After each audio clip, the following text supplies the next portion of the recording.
Okay, guys, hi. Updating you on a current event. I found Hank. Actually, Erica did, which was annoying because she found it right after I bought Frank, but whatevs.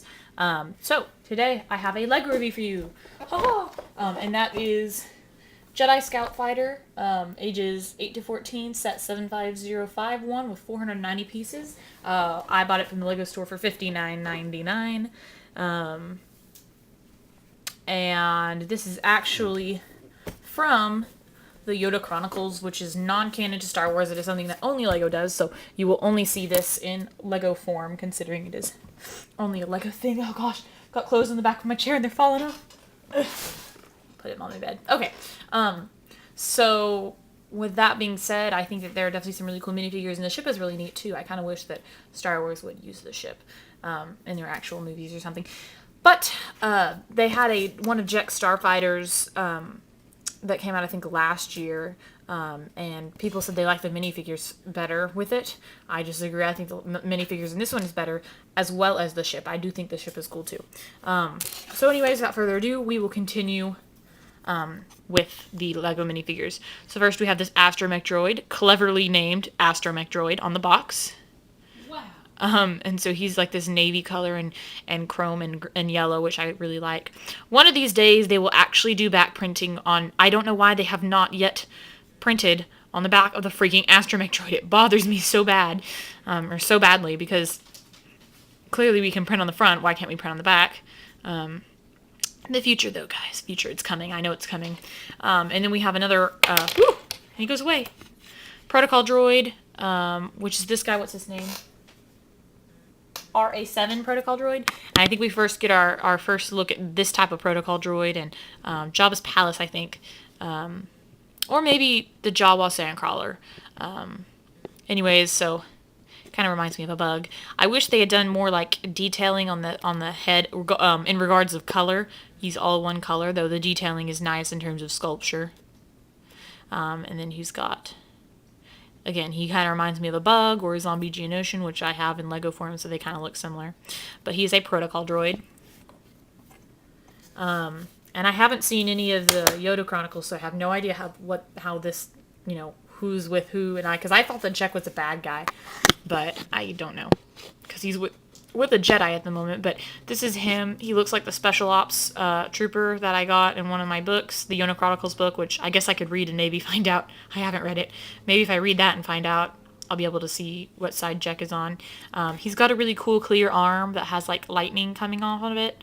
And I do have a question though, from this first set, which was like Jack's Starfighter or something like that, why was he dressed like a clone trooper from phase 2 and now he's a stormtrooper?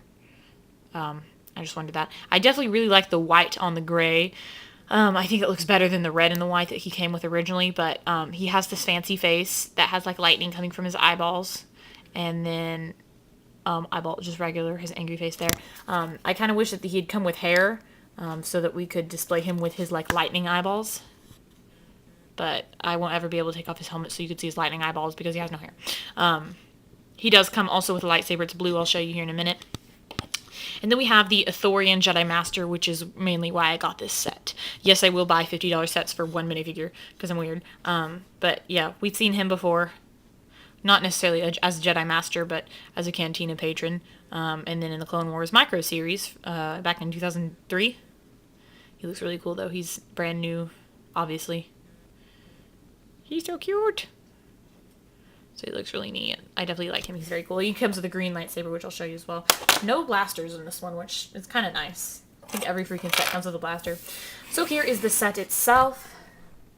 There's the whole look at it there. I definitely think that the coloring is cool with the maroon and the gray and the white mixed in with like these lime green pieces and the flick fires. So the wings do not move. They're just a snap-in, kind of like the Ghost. The engines they spin, but they're not supposed to really. We have these back wings here that can go, I guess, into any form. Like that. You can do it on the other one too. I just have them closed because they sit better.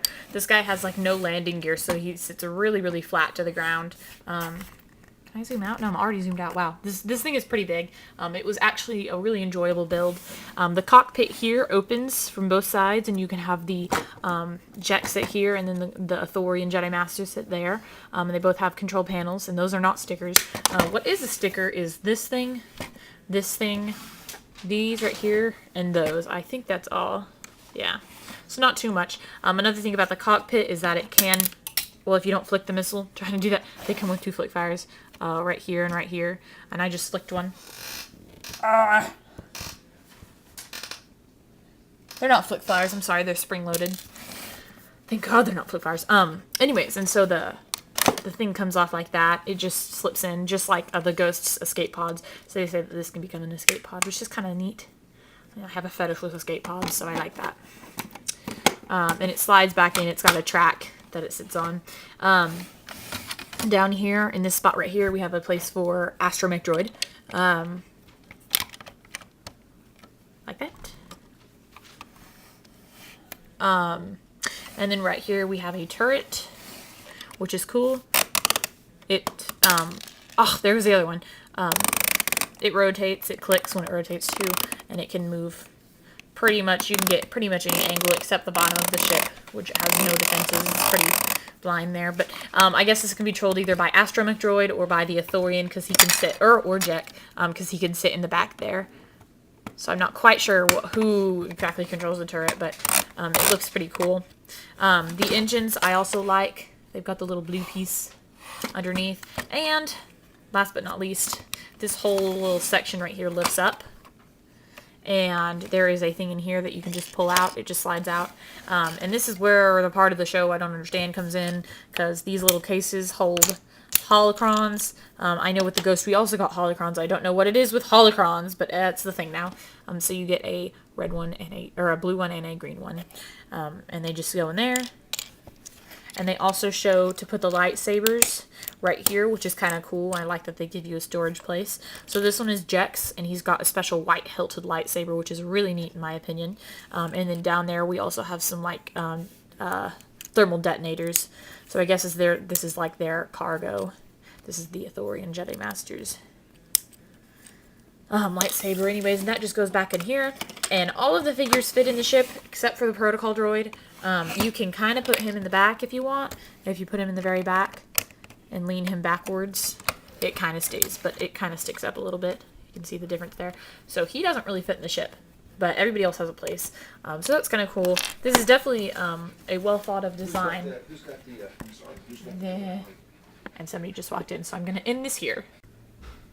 Yeah, so my dad came in, that's why I had to stop so quickly, but I'll just edit this on to the end of that video.